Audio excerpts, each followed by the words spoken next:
Well, I started Tai Chi Chuan in 1976 with a teacher, and to understand how I was exposed to pushing hands, you have to understand when I arrived in Taiwan, I had my background in football, and to reach the top level in football, my problem was I was not soft enough, I was very stiff. So I decided to find something to solve my problem of stiffness. And I started Tai Chi Chuan as a regular form with one teacher, and he introduced me to his teacher. And then, when I arrived, after 6 months of practice of form, they were practicing pushing in. The teacher of my teacher was Wang Yan Yan. And when I met him, he stand on the ground and said, "Push me." And he was already 64, I was 24, and I couldn't push him. And I was very puzzled, because in football, you know, when you are 30, you're already an old guy. And then he told me to go and push with his students. And so everybody was making fun of me because whenever I was pushing them, I would fall on the ground, and these guys were in their 60s. And for me, that was, you know, I was a football player. It was surprising that guys of the 60s were able to push me. It didn't make any sense. So in my mind, I thought, I'm going to beat them all, because they were making fun of me. In fact, it was not making fun of me. They were just giving me face.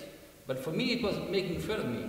And that's how I started to practice pushing in, just to become better than this guy. It was the wrong reason, but it helped me to grow. But my teacher didn't say anything why I should practice pushing in. I just found myself one reason to do it.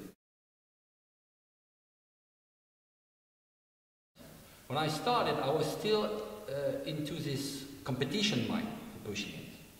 And when I arrived in Europe, at least the people I met in pushing it, they didn't know how to do pushing it. So I felt I was the top gun in pushing it. So I was teaching it like I was practicing it in Taiwan as a competitive stuff.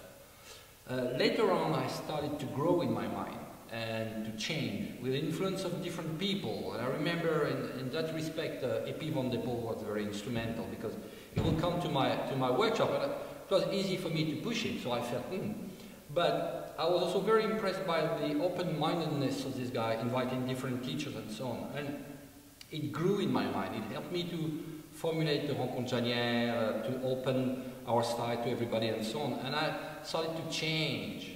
So now, if I just jump from 1978 to now, I tend more to introduce pushing hand as a way to understand better the form, to understand better oneself with our own fears.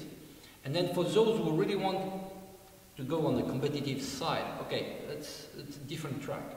But basically, for me, pushing hand is a way to understand what you're doing in your form, to connect the form and the martial art aspect, and also to work on your own fears. So I tend to do something on the soft side, but very requiring in terms of technique.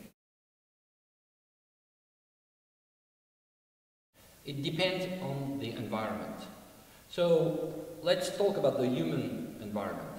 If I have someone who has, let's say, 20 years of training in Aikido, Karate, and so on, for me, is really right now. If I'm talking in terms of techniques, in terms of martial arts spirit, this guy has even maybe more experience than me in the field of martial arts. So if he's ready mentally to say, I'm going to change my way to do martial arts things. Like for example, karateka tend to be very much working into angle, very stiff in terms of body. I tell the rules, I tell the principle. Is he ready for the challenge? Go. But it could be also a dancer. You know, a dancer knows how to move, how to turn, how to spiral, how to play with his body. If he or she is ready to get into a martial things where each movement means attack, defense, we could start right now. It was my case. I was a football player, never practiced martial arts before. But in terms of competition, I knew what you needed to be at the top. So my training in football helped me to grow into pushing in. Even though now, when I look back at this, it's just unbelievable. It was just crazy.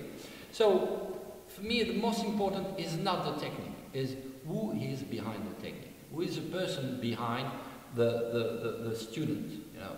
So, and also the teacher, because if we talk about the student, we have to talk about the teacher. Some teacher can teach pushing hands to anyone. Some people have extraordinary skill, but they're not good teachers.